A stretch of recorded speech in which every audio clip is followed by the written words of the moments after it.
오늘은 아마도 마지막 시간이 될 것 같아요. 사사기 마지막 시간.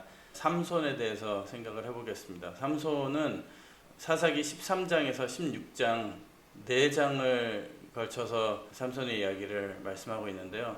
기드온 내용도 3장이었어요. 근데 삼손의 내용은 그만큼 중요하고 하나님께서 삼손을 통해서 하시고자 하시는 말씀이 많이 있다라는 것을 볼 수가 있습니다. 제목은 큰 힘을 주신 이유. 사사시대 이스라엘이 겪었던 압제 기간 중에 가장 길었던 40년의 기간을 블레셋 사람들의 압제 아래 이스라엘 백성들이 고난을 당하죠. 그런데 특이한 것은 이제는 이스라엘 백성들이 하나님께 부르짖지도 않는다. 그만큼 힘든 일이 있으면 하나님께 부르짖었는데 이제는 기도도 안 하는 그런 상태라는 거 볼 수가 있죠. 이전 사사들은 어려움이 있어서 사람들이 하나님 앞에 고하고 간구하고 그래서 하나님께서 사사를 택하셔서 구원하시는 그런 내용이었잖아요. 근데 이제는 부르짖지도 않기 때문에 바로 하나님께서 삼손을 태어나게 하신, 삼손은 태어나면서부터 사사가 되기를 하나님께서 작정하시고 태어나게 하신 그런 사람입니다. 그래서 삼손의 인생에 대해서 생각해 보도록 할게요. 삼손의 인생. 하나님께서 아버지 마노아와 어머니에게 나타나셔서 마노아야, 내가 아들을 줄 것이다. 근데 그 이름을 삼손이라 하라. 그리고 그는 나시린이다 그랬어요. 나시린은 거룩하게 구별된 자.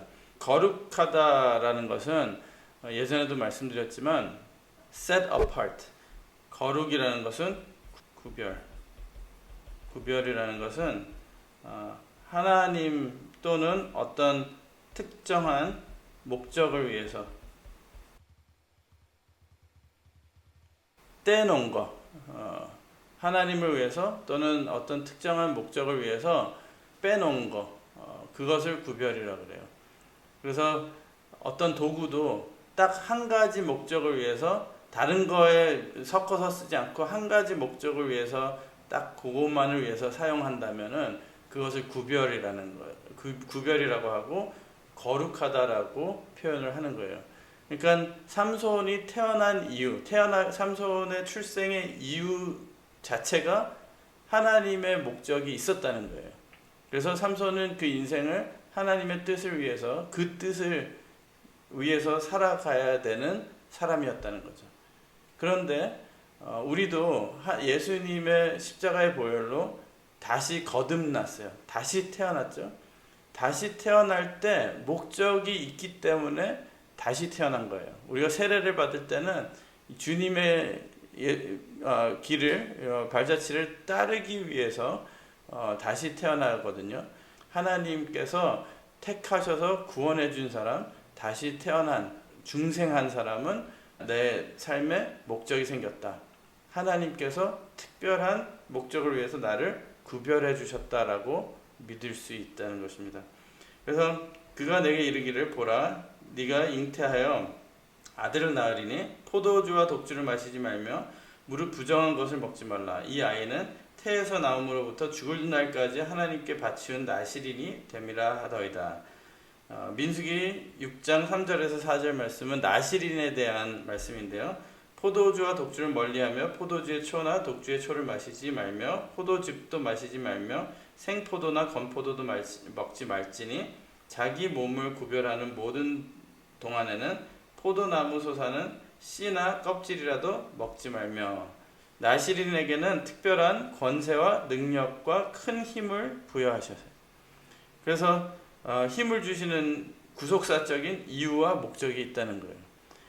예수님 말씀 받고 거듭난 자들에게는 하나님께서 분명히 특별한 힘과 능력과 목적을 주시는 줄 믿습니다.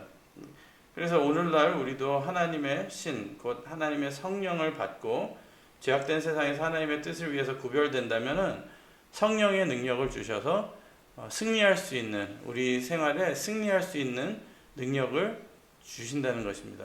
그것을 믿고 구하시기 바랍니다. 예수님께서도 제자들이 겁쟁이들이었잖아요. 예수님 믿지도 못하고. 그런데 그런 사람들에게 너네들은 떠나지 말고, 내가 하늘로 승천하지만 떠나지 말고 여기서 있어라. 성령을 받아서 능력을 받아라. 그랬어요. 성령을 받으면은 능력이 생기는 거예요. 성령을 받은 성령 충만한 사람이 돼야 되겠어요.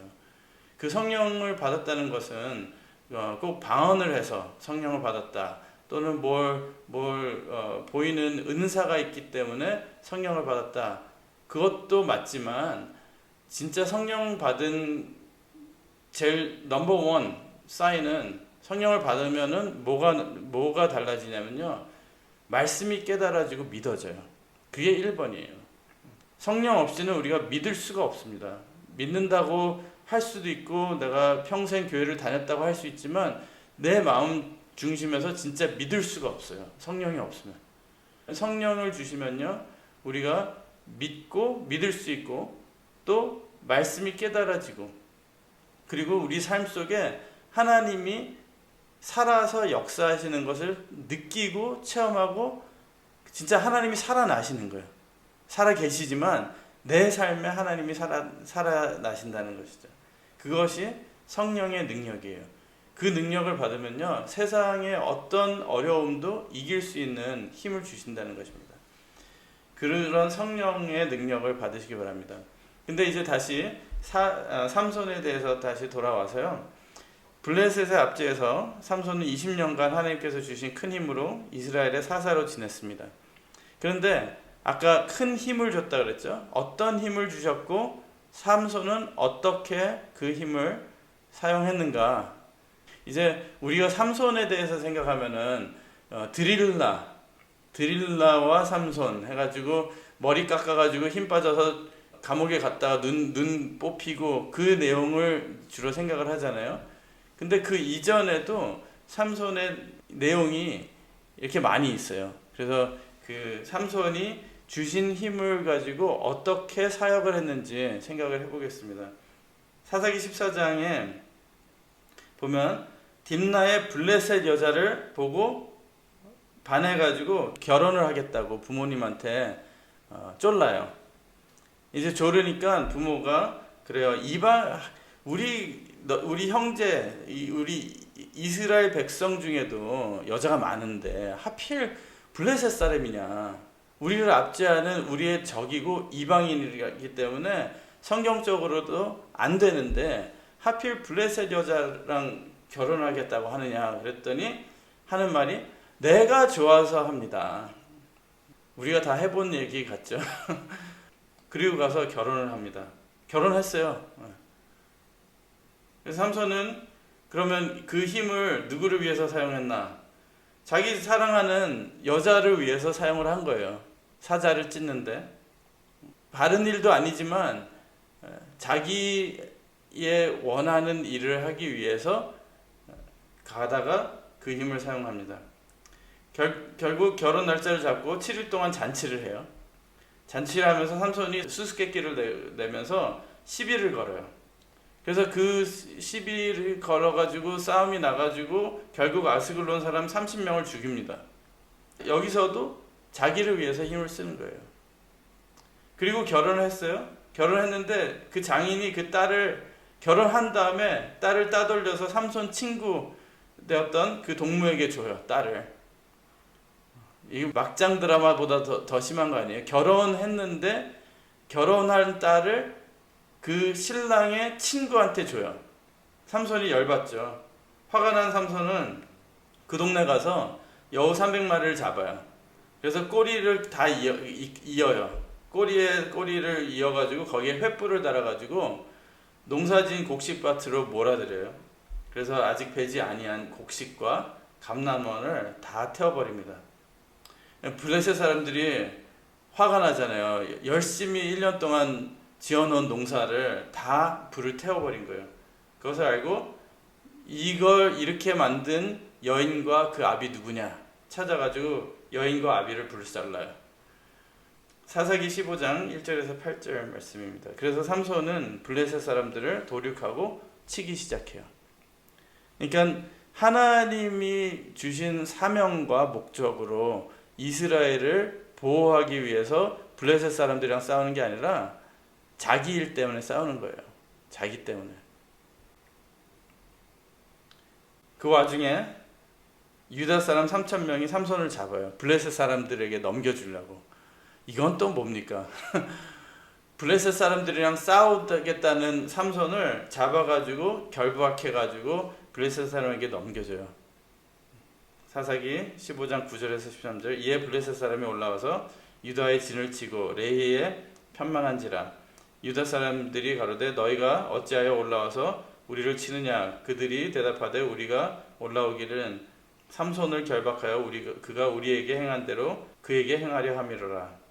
그러니까 유대 사람들도 삼손을 안 좋아했다는 거죠. 맨날 삼손은 자기 힘 자랑하느라고 사람들을 괴롭히고 덕이 안 되는 삶을 살았다는 거죠. 유다 사람 3,000명이 에담 바위 틈에 내려가서 삼손에게 이르되 너는 블레셋 사람이 우리를 관할하는 줄을 알지 못하느냐.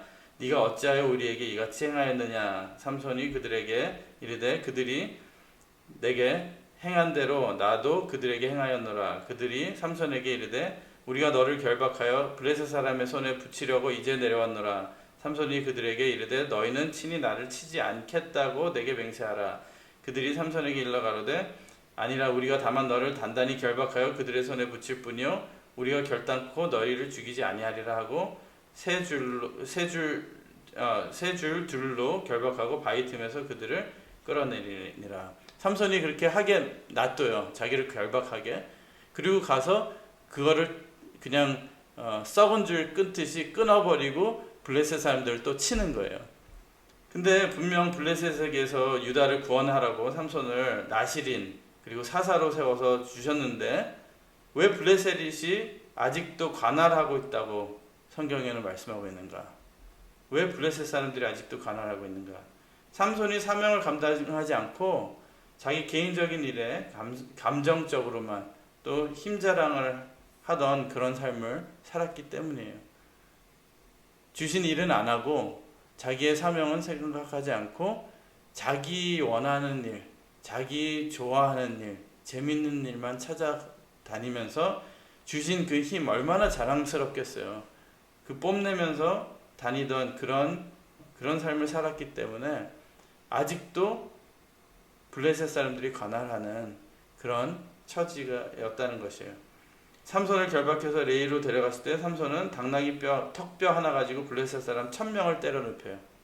당나귀 턱뼈로 1,000명 가지고 자랑하지만 삼손은 지금 블레셋 전체를 무너뜨려야 되는 사람이에요. 하나님께서 블레셋 전체를 무너뜨리라고 그 겁쟁이 기드온을 가지고 10만 명 이상의 몇십만 명의 군사들을 다 물리쳤잖아요. 이 삼손은 기드온에 비하면 너무너무 힘이 세고 더 많이 무찔러야 되는 사람인데 이런 식으로 자기 문제 때문에 몇 명, 1,000명 때려 눕혔다고 자랑하고 있는 그런 상황이었다는 것이죠.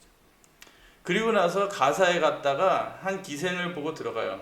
참 아까 블레셋 여자랑 결혼했다가 잃고 돌아와가지고 또 가사에 갔다가 기생을 보고 들어가요. 가사 사람들이 삼손이 왔다는 것을 보고 가는 데마다 사람들이 싫어해요. 잡아 죽이려고 그러는 거예요. 밤새도록 성문에 매복합니다. 삼손이 밤중까지 누웠다가 그 밤중에 일어나서 성문짝들과 두 설주와 빗장을 빼서, 그러니까 우리가 사극 보면은 그 성문 있잖아요. 커다란 성문, 그런 거예요. 그거를 문짝, 이 두 문짝과 그 기둥까지 다 뽑아서 들었다고 생각해 보세요. 그리고 나서 헤브론은 앞산 꼭대기로 가요. 헤브론까지가 약 60km입니다. 60km라는 것은 우리가 차로 60km로 달리어서 1시간 동안 가는 거리잖아요. 그걸 들고. 그러니까 어마어마한 놀라운 진짜 슈퍼히로 같은 사람이었죠. 근데 하는 거 보세요. 여자 꽁무니만 쫓아다니는 거예요. 아까 블레셋 여자, 이제는 기생. 그러다가 드디어 드릴라를 사랑하게 됩니다. 삼손의 인생은 이 세 여자를 쫓아가는 인생이 돼버렸어요. 그래서 삼손은 하나님께서 기회를 많이 주셨죠. 드릴라와에 대해서는 잘 아시는 내용이기 때문에 우리가 자세히 안 할게요. 근데 하나님께서 기회를 많이 주셨어요. 특별한 힘도 주셨습니다. 그리고 기드온보다 더 큰 일을 할 수 있었던 사람이에요. 삼손은 블레셋을 모두 몰아내지도 못하고 자기 하고 싶은 일을 하다가 방해되면 몇 명 물리치고 하는 그런 수준밖에 안 됐다는 것이죠. 태어나면서부터 나시린으로 태어난 이 삼손이 왜 인생은 이렇게밖에 살지 못했을까? 삼손의 출생부터 다시 생각해 보겠습니다. 삼손의 출생은 태어나면서부터 나시린. 그렇게 그 뜻은 뭐냐면요, 뱃속에 있을 때부터 하나님께서 정하시고 잉태케 해주신 사람이에요. 성경에 그런 사람 3명을 생각해 보도록 하겠습니다. 삼손, 사무엘, 그 다음에 신약에 와서 세례 요한 3명이 있었어요. 그 3사람의 공통점은 말씀이 끊긴 암흑기에 하나님의 기적적인 역사로 잉태할 수 없는 여인을 통해 태어나서 나시린으로 자라서 말씀의 시대를 다시 여는 주인공으로 삼으시려고 그렇게 태어나게 하신 거예요. 사무엘 시대도 마찬가지고 세례 요한의 시대도 마찬가지예요. 말씀이 끊긴 암흑기에 하나님의 말씀을 다시 선포하고 다시 하나님을 따르게, 백성들이 하나님을 따르게 이끌 수 있는 지도자로 세우기 위해서 뱃속에서부터 하나님께서 택해서 구별해서 태어나고 자라게 하신 그런 사람이라는 거죠. 근데 차이점은 사무엘과 세례 요한은 사명을 어느 정도 감당했어요. 근데 삼손은 처음부터 그게 아니었다는 거죠. 그게 달랐어요. 보겠습니다. 사무엘상 1장 10절에서 11절 보면요, 사무엘의 어머니 한나가 마음이 괴로워서 여호와께 기도하고 통곡하며 서원하여 가로되 만군의 여호와여, 만일 주의 여종의 고통을 돌아보시고 나를 생각하시고 주의 여종을 잊지 아니하사 아들을 주시면 내가 그의 평생에 그를 여호와께 드리고 삭도를 그 머리에 대지 아니하겠나이다. 사무엘의 어머니 한나는 잉태를 할 수 없는 사람이었지만 하나님께 기도하면서 벌써부터 믿음으로 하나님께 드리겠다고 기도를 하고 아이를 가졌어요. 그래서 아이가 없어서 기도하는 중에 깨달은 것이 아이 갖는 것도 하나님의 주권 아래에 있다는 것. 그렇기 때문에 만약에 하나님께서 나에게 아들을 주시면 그 아이는 하나님께서 주신 아이기 때문에 하나님께 드려야 된다는 것을 믿었어요. 그것을 고백했고 서원을 했어요. 먼저 삭도를 머리에 대지 않겠다고 한 것은 나시린으로 키우겠다라는 말이에요. 그래서 그 어머니의 믿음대로 태어나서 젖을 떼자마자 성전에 놓고 키워요. 보세요. 내 아들이잖아요. 내가 난 아들이에요. 내가 너무나도 원해서 난 아들인데 나서 정이 들자마자 떨어뜨려 놔야 된다는 그 어머니의 믿음이 대단한 거예요. 여러분들이 잘 되는 것도 여러분들의, 우리의 어머니, 아버지의 기도이고 믿음인 줄 믿습니다. 각자 내 어머니, 내 아버지 생각하면서 우리는 지금 이번 주가 감사절이잖아요. 진짜 감사해야 될 것 같아요. 그분들의 믿음과 기도와 우리가 그래도 지금 믿고 신앙생활을 할 수 있는 것은 한나 같은 그런 기도와 헌신이 없었으면은 우리는 지금 이 자리에 있지도 못했을 수도 있다는 것입니다. 그래서 한나는 사무엘의 어머니의 믿음으로 그렇게 성전에서 자라나게 되었어요. 그러니까 하나님의 자녀라는 것을 100% 믿었다는 거예요. 하나님의 아들이라는 것을 한나는. 그 다음에 세례 요한 보시겠습니다. 누가복음 1장 18절 보면은 사가랴가 세례 요한의 아빠죠. 천사에게 이르되 내가 이것을 어떻게 알리오? 내가 늙고 아내도 나이가 많으니이다. 그러니까 자녀를 기대하지 않고 있었어요. 너무 나이도 지났고 애도 없고 그렇기 때문에 제사장이었어요. 사가랴가. 누가복음 1장 10절에서 17절 말씀 보면요, 모든 백성은 그 분향하는 시간에 밖에서 기도하더니 주의 사자가 저에게 나타나 향단 우편에 선지라 사가랴가 보고 놀라며 무서워하니 천사가 일러 가로되 사가랴야 무서워 말라. 너의 간구함이 들린지라. 내 아내 엘리사벳이 내게 아들을 낳아주리니 그 이름을 요한이라 하라. 너도 기뻐하고 즐거워할 것이요 많은 사람도 그의 남을 기뻐하리니 이는 저가 주 앞에 큰 자가 되며 포도주나 소주를 마시지 아니하며 모태로 성령의 충만함을 입어 이스라엘 자손을 주 곧 저희 하나님께로 많이 돌아오게 하겠음이니라. 저가 또 엘리야의 심령과 능력으로 주 앞에 앞서가서 아비의 마음을 자식에게 거스리는 자를 의인의 슬기에 돌아오게 하고 주를 위하여 세운 백성을 예비하리라. 사가랴는 분명히 그랬어요. 우리가 지금 기대하는 게 아니다. 아이를 기대하고 있지 않는 것처럼 이렇게 얘기를 하는 것을 봤어요.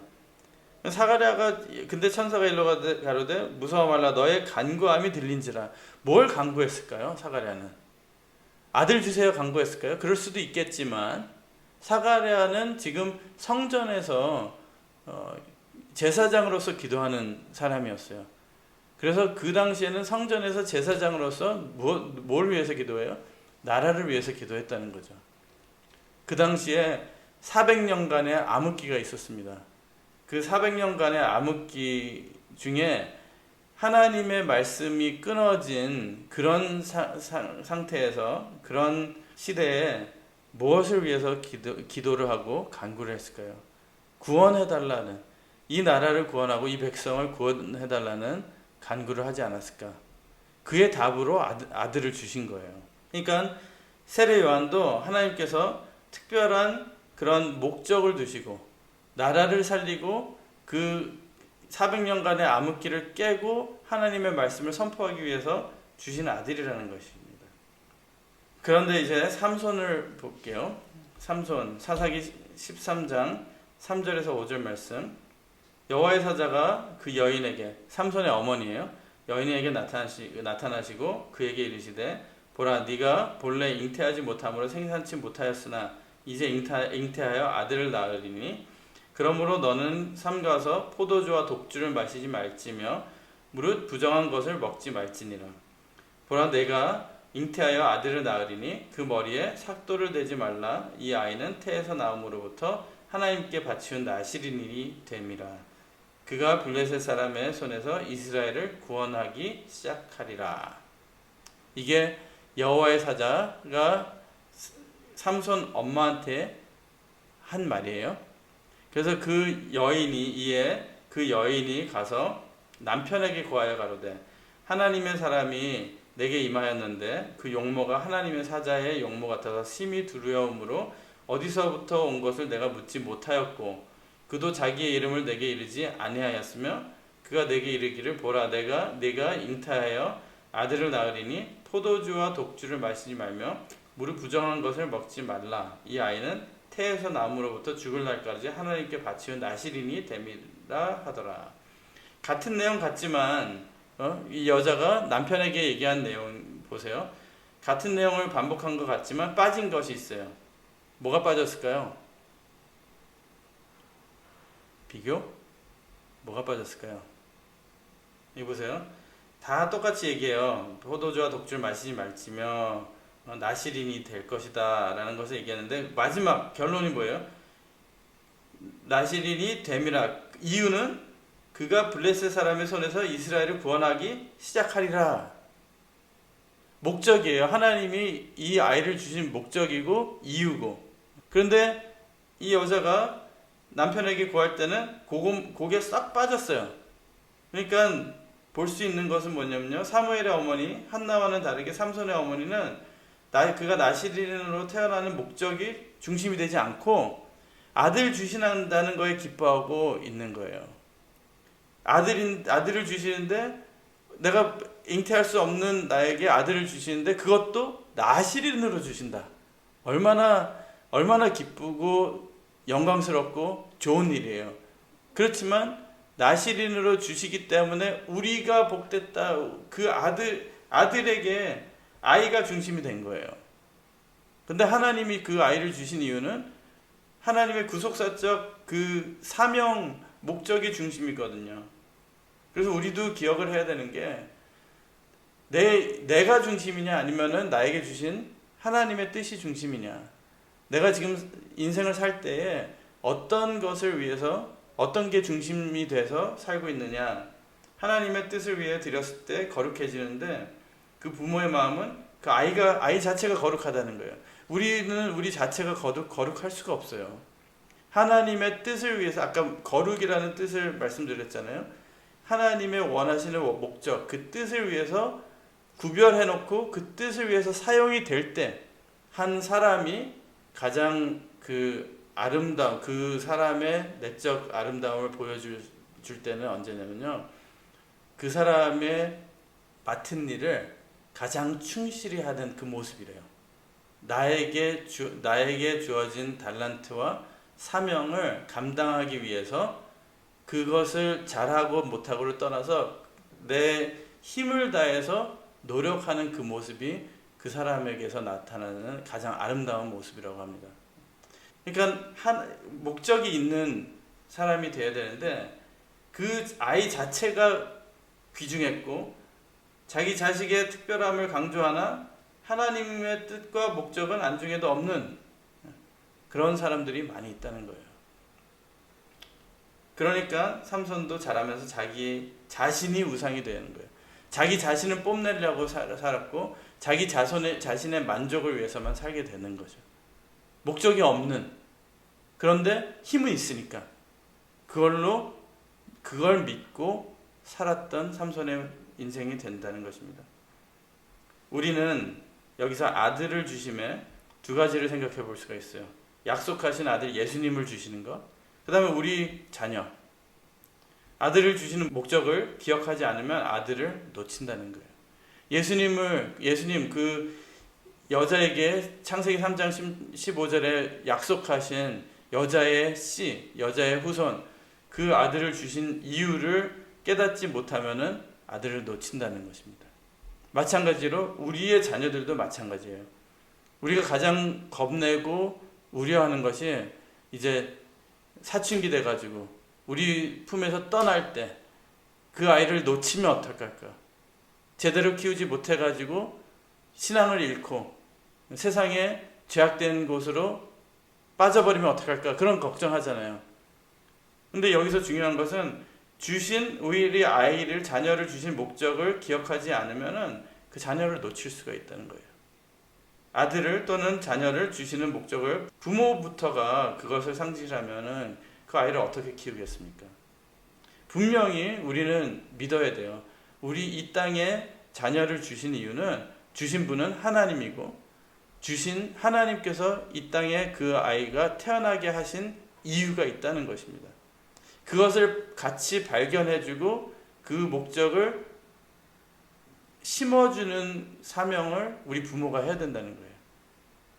그게 신앙 전수라고도 볼 수가 있습니다. 요셉, 모세, 다니엘 등 많은 믿음의 사람들은 어려서부터 그들의 부모의 가르침에 그 나라를 살리는 사람이 됐어요. 모세도 바로의 공주가 데리고 갔지만 누가 결국에 가르쳤어요? 모세 어머니가 보모같이 들어가서 키우면서 가르친 거예요. 다니엘도 어린 나이에 바벨론으로 끌려갔지만 그 전에 부모의 가르침이 있었기 때문에 믿음을 지키고 결국에 다니엘의 영향이 있었기 때문에 고레스를 통해서 다시 바벨론 포로에서 귀환하는 그런 역사도 있었다는 거예요. 하나님이 다니엘을 사용하신 거예요. 그렇게 어린 나이에 부모랑도 떨어지고 외국에 가서 그런 포로 생활을 했지만 그런 아이를 통해서 하나님께서는 귀환의 역사, 구원의 역사를 시작을 하셨다는 것입니다. 그 안에 믿음이 있었고 다니엘은 처음부터 끝까지 그 목적을 잃지 않았기 때문에 그들은 자신의 삶의 목적과 중요성, 그러니까 삼손같이 내가 잘나고 내가 힘있기 때문에 내가 중요하다가 아니라 이들은 나는 힘이 없고 요셉 보세요. 보디발의 종이 됐고 또 감옥에 들어갔어요. 아무 힘이 없고 아무 소망이 없었던 그런 상황에서도 믿음 하나, 자기의 정체 하나, 중요성, 하나님이 나와 함께 하신다는 거, 그거 하나 붙들고 있었기 때문에 그렇게 위대하게 된 거예요. 구원자의 표징이 되는 거죠. 예표가 된 거죠. 그들은 자신의 삶의 목적과 중요성, 그 중요한 것은 하나님의 목적이 내 속에 있기 때문에 자신의 정체, 아이덴티티를 바르게 인지하도록 교육을 받은 것입니다. 그러나 삼손의 행위를 볼 때 그는 오로지 자신의 자랑과 정욕을 위해서만 사는 사람이 되었다. 그 이유는요, 그 속이 비어 있었기 때문에 목적 의식이 없었고 자기 정체를 몰랐어요. 그러니까 겉으로 나타나는 것, 자기 겉으로 나타나는 힘만 자랑을 했고 겉에서 주는 그 쾌락, 즐거움, 그런 내가 원하는 것, 그런 거에만 집중할 수밖에 없는 그런 사람이 되었다는 것입니다. 하나님을 바라보고 붙잡고 살아야 되는데 믿음을 이어가고 말씀을 이어가야 하는 세대가 그것을 못하게 되었다는 거예요. 그래서 그 사사시대는 지금과 같이 새로운 믿음의 형태가 생긴 거예요. 어쩔 수 없이 교회는 다니는데 여러 가지 핑계로 봉사나 헌신이 없는, 왜냐하면은 그 교회 다니는 이유를 모르기 때문에. 문제 생기면 교회 와서 기도하고, 중요한 일, 결혼이나 장례들 이런 사건이 생기면은 교회에 의지하고 교회 와요. 그렇지만 그러면서도 교회 다닌다는 자체가 대단한 일인 줄 착각하는, 마치 교회 나와주는 것만도 고맙게 생각하라는, 그러다가 자기를 잊어버린 그런 세대가 온 것입니다. 지금 우리가 사는 이 시대도 이 시대의 이야기인 것 같아요. 우리가 참 그 자녀 교육에 대해서 생각하면서 두 가지를 생각해 볼 수가 있어요. 자기 자존감을 살려줘야 되죠. 근데 그걸 잘못하면요, 자기 중심적으로 지금 우리가 본 삼손 같은 그런 아이를 키울 수가 있어요, 잘못하면. 그래서 자아도 중요해요. 그렇지만 그 자아가 형성되는 과정에 내가 내 자신의 존재감, 자아, 내 속에 그 귀중함을 깨닫는 과정에 그 귀중함의 이유를 하나님의 말씀이고 하나님의 목적이 있기 때문이라는 것을 반드시 가르쳐줘야 되고, 안 그러면, 잘못하면요, 스포일링이 될 수가 있어요. 과잉이라고 그러나요? 과잉보, 스포일링. 뭐냐면요, 삼손같이 내가 원하기 때문에 해야 된다는 그런, 모든 삶에 내가 원해야지만 하고 내가 원하는 건 반드시 해야 되는 그런 인간을 만들어버리면 안 된다는 것입니다. 그렇게 되면요, 하나님이 축복을 줘도 감사할 줄 모르고, 은혜를 줘도 은혜인지 모르는 사람이 돼요. 말씀을 줘도 그거에 은혜를 받을 수 없는, 진짜 영적으로 무감각해지는 사람이 되어버릴 수밖에 없습니다. 자기 감정에 충실한 세대가 될 수밖에 없다는 거예요. 우리 자신부터가 그것을 잘 생각을 해봐야 되겠습니다. 그래서 결론적으로 사사기는 타락의 역사라고 해요. 사사시대를 깊게 들어가 보면 보이는 타락보다는 내면적 타락이 무엇인지 볼 수가 있습니다. 우리가 여태까지 본 것이 삼손 때보다 더 타락한 시대가 바로 이어지는 사무엘상 초기 엘리 제사장 때였어요. 엘리의 아들들 홈니와 비드냐스는 자기에 주어진 사명과 직분 자체를 거부하고 가볍게 여기고 우습게 여겨요. 그러나 선지자 사무엘이 있기 때문에 타락이 회복되는 시대라고 볼 수가 있습니다. 여기서 삼손의 시대를 다시 생각해 볼 때 삼손과 하나님의 관계, 하나님의 요구한 삶을 기준으로 타락을 했는지 안 했는지 볼 수가 있어요. 삼손이 힘을 잃은 이유, 하나님의 요구한 삶을 살지 않았기 때문이죠. 여기 보세요. 16장 15절 16절 보면 드릴라의 재촉함에 삼손은 번뇌해서 죽을 지경이 됐다 그래요. 이 정도면 도망가야 되는데 떠나지도 못해요. 그 죄악에 이제 사로잡혀서 떠나지도 못하는, 자기 자신을 컨트롤할 수도 없는 상태로 간다는 거죠. 17절 진심을 드러내요. 그리고 18절 드릴라가 방백을 부릅니다. 도망가야 되는데 오히려 진심을 내놓아요. 도망가야 되는데 내 약점을 악에게 바쳐버리는 거예요. 고백을 해버리는 거예요. 삼손의 마음이 무너지면서 그의 삶과 사명은 무너지게 된 거예요. 왜 그의 진심을 고스란히 말했을까? 유혹 때문에. 그리고 그 진리를, 그 비밀을 지켜야 되는 이유를 상실한 거예요. 하나님의 말씀을 지켜야 되는 그 이유를 상실했기 때문에 내놓을 수밖에 없는 거예요. 머리를 깎아서 힘이 빠졌잖아요. 삼손은 나실인으로서 하면 안 되는 일을 많이 했어요. 술도 마셨고요. 죽은 건 만지면 안 되는데 죽은 것도 만졌어요. 그러면은 그걸 다 했는데도 힘이 있었는데 머리를 깎는다고 힘이 빠지는 이유는 뭘까요? 삼손은 머리에 대해서 말하면서 본인이 갖고 있는 하나님과의 관계를 드러낸 거예요. 하나님과 자기만의 비밀이 있고 그 관계가 있는데 그것을 버려버린 거죠. 포기한 거예요. 그 말을 할 때. 그러니까 주신 특권이 있는데 그것을 포기한 거예요. 하나님이 주신 능력과 달란트, 하나님의 뜻을 위해서 사용을 안 하면요, 그것을 잃어버릴 수밖에 없다는 거죠. 근데 더 중요한 것은 보여지는 그 힘과 달란트와 능력이 아니라 하나님과의 특별한 관계였거든요. 그리고 하나님께서 원하셨던 그런 삶이었는데 그게 이루어지지 않았기 때문에 잃어버릴 수밖에 없는 그런 삼손이었습니다. 우리는 각자 나는 누구인가? 내 아이덴티티는 무엇인가?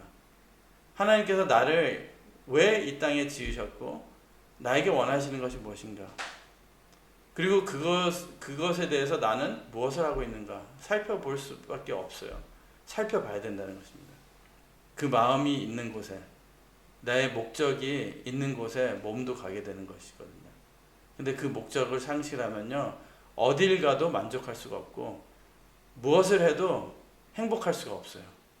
비어 있다는 것이죠. 아무리 돈이 많아도 속은 비어 있는데 어떻게 해요?